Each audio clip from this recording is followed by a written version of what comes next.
Good morning friends, मेरे channel पे आप सबों का स्वागत है। दोस्तों, आज महाशिवरात्रि है। तो मैं आज इस पूजा के शुभ अवसर पर सुबह से ही पूजा की तैयारियों में लगी हुई हूँ। भगवान शंकर की पूजा में कई प्रकार के मौसमी फलों फूलों की आवश्यकता पड़ती है। वैसे तो भोले बाबा एक लोटा शुद्ध जल और बेलपत्र से ही प्रसन्न हो जाते हैं। सावन के पवित्र महीनों में जहाँ हम प्रतिदिन जल से अभिषेक करके ही उनकी कृपा दृष्टि हम पर बनी रहे, इसका प्रयास करते हैं। वहीं शिवरात्रि में बाबा भोलेनाथ और माता पार्वती के विवाह के शुभ अवसर पर हमें कुछ विशेष तैयारियों की ज़रूरत होती है। इस दिन बाबा की बारात की झांकियाँ लगभग सभी मंदिरों से निकलती है और रात्रि में उनका शुभ विवाह होता है। ये तो हम सभी जानते हैं। दोस्तों, विवाह शब्द आते ही हमारे मन में एक बड़े समारोह का दृश्य हमारे मन में चलने लगता है। जब कभी हमारे घर में या रिश्तेदार में शादी का समारोह होना होता है, तो हम कई महीने पहले से ही तैयारियों में लग जाते हैं। तो यह तो भगवान भोले बाबा का ही विवाह का शुभ अवसर है, तो उनकी तैयारियां तो विशेष होनी चाहिए, जो जगत के सृजन करता, पालन करता और संहार करता है। किसी भी पूजा में शुद्धता का विशेष महत्व होता है। तो मैं आज सुबह से ही अपने घर की साफ सफाई करने के बाद नहा धोकर तैयार हुई और पूजा घर को साफ करने के बाद पूजा की सभी सामग्रियों को जमा करना शुरू किया। इस समय मेरी बेटी का 12th का एग्जाम चल रहा है, तो मेरी कोई भी मदद नहीं कर पा रही है। वो अपनी तैयारी में लगी हुई है। आज मेरे साहब जी मेरी मदद में लगे हैं।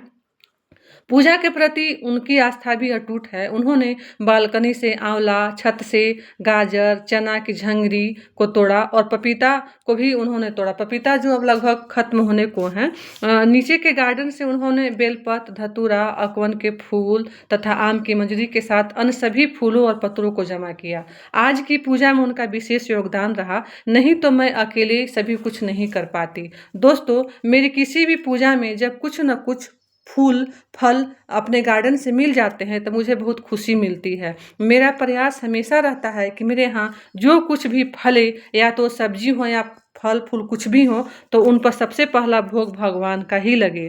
मेरे आसपास के लोग पूजा के समय कुछ न कुछ फूल पत्तों को लेने जरूर आते हैं, तब मुझे गर्व महसूस होता है। मेरे यहाँ से मुझे ऐसा लगता है कि मेरे यहाँ से उन्हें कुछ न कुछ तो मिला। ऐसा मेरे मन में सोच करके बहुत ही हर्ष अनुभव होता है। मैं उन्हें फूल तोड़ने से कभी भी मना नहीं करती, बस इतना बोलती हूँ कि वो डाली को न तोड़ें और फूल को बर्बाद न करें। उतना ही फूल लें जितना कि उनको आवश्यकता है। मेरे आस पड़ोस के लोग मुझसे हमेशा पूछते हैं कि आपके हाथ से लगा हुआ कोई भी फूल इतना जल्दी फलने फूलने कैसे लगता है।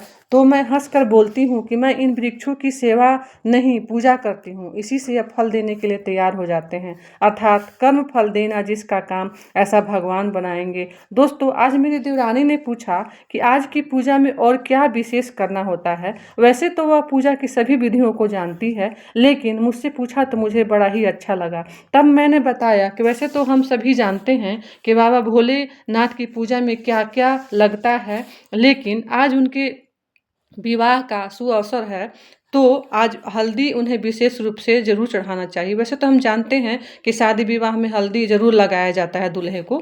किसी भी शिवाला पर जाकर जल का अभिषेक करके उनका दर्शन ज़रूर करें। इस प्रकार बातों ही बातों में हमारी भी पूजा संपन्न हुई। आप सबों को महाशिवरात्रि की शुभकामनाएं एंड गुड बाय।